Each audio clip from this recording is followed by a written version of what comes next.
नमस्कार, मैं हूं नीलू। तो ईरान अमेरिका के बीच न्यूक्लियर समझौते को लेकर बातचीत चौथे दौर की भी अब खत्म हो गई है। ऐसे में ईरान जो है वो न्यूक्लियर सिविल प्रोग्राम को लेकर झुकने को तैयार नहीं है। अब क्या बातचीत हुई है, कैसी बातचीत हुई है और क्या अपनी शर्तों के साथ ईरान इसी तरह से खड़ा रहेगा?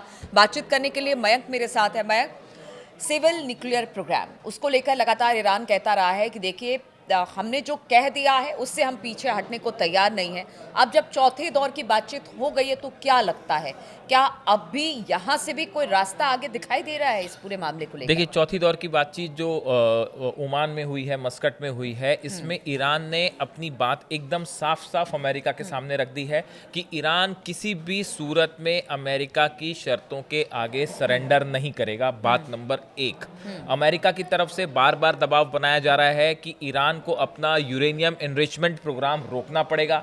ईरान ने बिल्कुल साफ कर दिया है चौथे दौर की इस बैठक में कि हम किसी भी कीमत पर अपना यूरेनियम एनरिचमेंट का अधिकार नहीं छोड़ेंगे। न्यूक्लियर एनर्जी हमारा अधिकार है और हम इसे हर हालत में कंटिन्यू करेंगे, ऐसा ईरान की तरफ से कहा गया है। देखिए, ये चौथे दौर की जो मुलाकात थी, इसके पहले 12 अप्रैल को, 26 अप्रैल को मस्कट में बैठक हुई, तीसरे दौर की बैठक रोम में हुई और अब ये चौथे दौर की बैठक थी जो ओमान में हुई।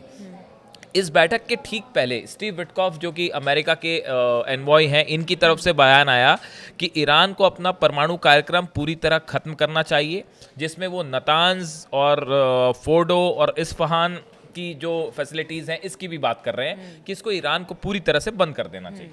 अब जब इनका ये बयान आया उसके बाद जो है आप देखिए कि अब्बास अराक्ची जो विदेश मंत्री हैं ईरान के, इनकी तरफ से जो एक अहम बयान सामने आया, उन्होंने कहा कि Iran has a legal right to civilian enrichment of uranium and that cannot be subjected to any deal. Iran के विदेश मंत्री ने ये बात कही कि यूरेनियम इनरिचमेंट करना और न्यूक्लियर एनर्जी का अधिकार जो है वो ईरान के पास है। ये अधिकार ईरान किसी भी कीमत पे नहीं छोड़ेगा और इसके ऊपर किसी तरह का कोई समझौता नहीं होगा। देखिए, ईरान शुरू से ये बात कह रहा है कि हम जो है वो न्यूक्लियर बॉम्ब नहीं बना रहे, हमारा मकसद न्यूक्लियर हथियार बनाना नहीं है।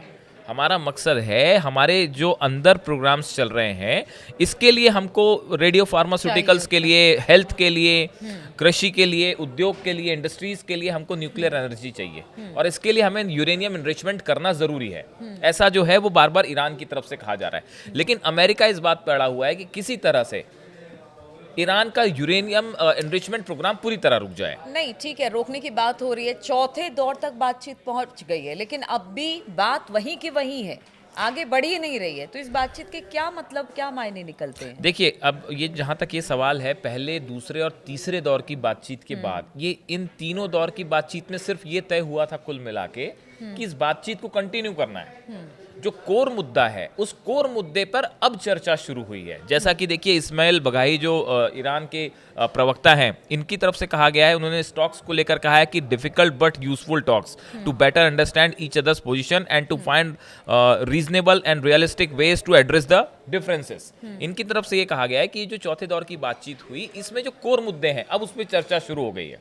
अब इस बात पर चर्चा शुरू हो गई है, क्या ईरान अपना न्यूक्लियर एनरिचमेंट का अधिकार यूरेनियम का छोड़ेगा या नहीं छोड़ेगा। ईरान की तरफ से कह दिया गया साफ की साफ, हम ये नहीं छोड़ेंगे। अब ये बात एकदम खुल के सामने रख दी गई है। देखिए, जो मसूद पेजिशकियान हैं, उनकी तरफ से भी, ईरान के राष्ट्रपति हैं, उनकी तरफ से कहा गया है कि यह अस्वीकार्य है, मतलब जो अमेरिका बात कर रहा है यह अस्वीकार्य है, ईरान अपने शांतिपूर्ण परमाणु अधिकारों को नहीं छोड़ेगा। ईरान का परमाणु कार्यक्रम केवल नागरिक उपयोग के लिए है और उन्होंने यहाँ तक कि जो सर्वोच्च नेता हैं अली खामेनेई, इसके उस धार्मिक फरमान का भी जिक्र किया जिसमें उन्होंने परमाणु हथियारों के विकास पर रोक की बात की है। उन्होंने कहा कि जो अली खामेनेई है वो ये खुद कहते हैं कि परमाणु जो है वो बम नहीं बनाया जाना चाहिए, परमाणु हथियार नहीं होने चाहिए, ये गलत है। तो उन्होंने इसका भी हवाला दिया। तो अब देखिए, कुल मिला के बात यहाँ पे आके अड़क चुकी है कि 4 दौर की बातचीत हो गई है और 4 दौर की बातचीत के बाद अब ये तय हुआ है कि अगली दौर की बातचीत फिर होगी और ओमान उसमें अब तय करेगा कि बातचीत कब होनी है। लेकिन इस न्यूक्लियर डील का क्या होगा? क्या अमेरिका अपनी शर्तों को, अगर हम ये सवाल पूछें कि क्या अमेरिका इन 4 दौरों की बातचीत के बाद क्या ईरान को अपनी शर्तें मनवाने के लिए मजबूर कर पाया है, तो उसका एक लाइन में जवाब है, नहीं करवा पाया। हर कोशिश की गई अमेरिका की तरफ से। देखिए, अभी हाल ही में ट्रंप जो हैं ट्रम्प तो शायद आज रात को ही पहुंच जाएंगे, सऊदी के दौरे पे जा रहे हैं, सऊदी में रहेंगे, कतर में रहेंगे, यूएई में रहेंगे, 3 जगह के दौरे पे जा रहे हैं। इसके पहले अब्बास अराक्ची जो विदेश मंत्री हैं ईरान के, इन्होंने भी सऊदी अरब और कतर दोनों जगह विजिट की और इनके हाईएस्ट जो अथॉरिटीज़ हैं, नेता हैं, इनसे मुलाकात की।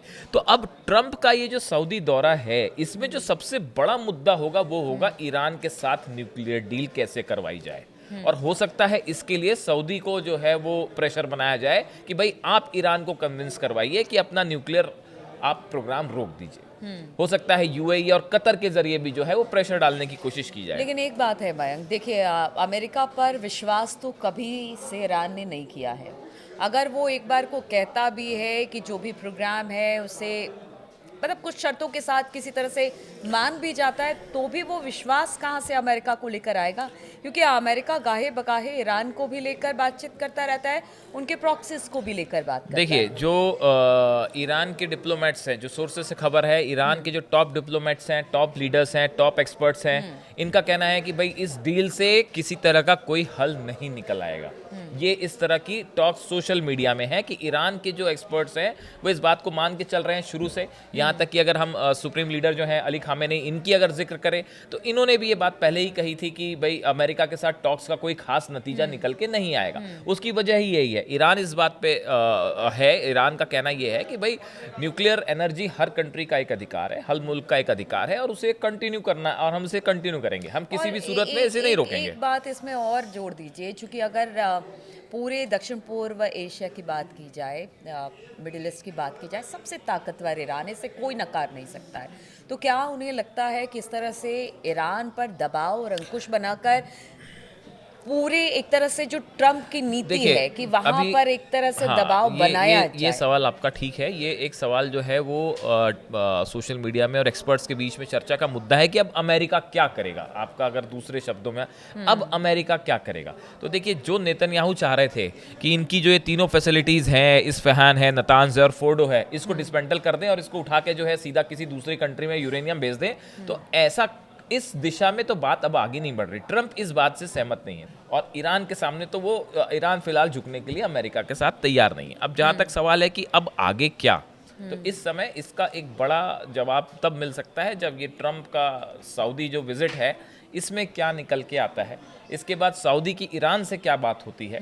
देखिए, ईरान के साथ एक तरफ रशिया भी खड़ा हुआ है, दूसरी तरफ चाइना भी खड़ा हुआ है। तो ऐसी स्थिति नहीं है कि यहाँ पे जो है ईरान पे आप कोई अटैक कर लें, ना इसकी अभी कोई स्ट्रेटेजिक सिचुएशन दिख रही है। बातचीत से ही हल निकालना होगा, बस यही हो सकता है। हाँ, बातचीत से ही हल निकल सकता है। तो आपने देखा कि किस तरह से अपने सिविल न्यूक्लियर प्रोग्राम को लेकर ईरान बिल्कुल झुकने को तैयार नहीं है। बातचीत का दौर अभी चौथे से पांचवें, पांचवें से छठे पर भी जाएगा, लेकिन क्या इसके बावजूद भी बातचीत कुछ बन पाएगी अमेरिका के साथ? क्या इस मसले का कोई हल निकल पाएगा? लगातार इस खबर पर हमारी नजर बनी रहेगी। आप बने रहिए हमारे साथ।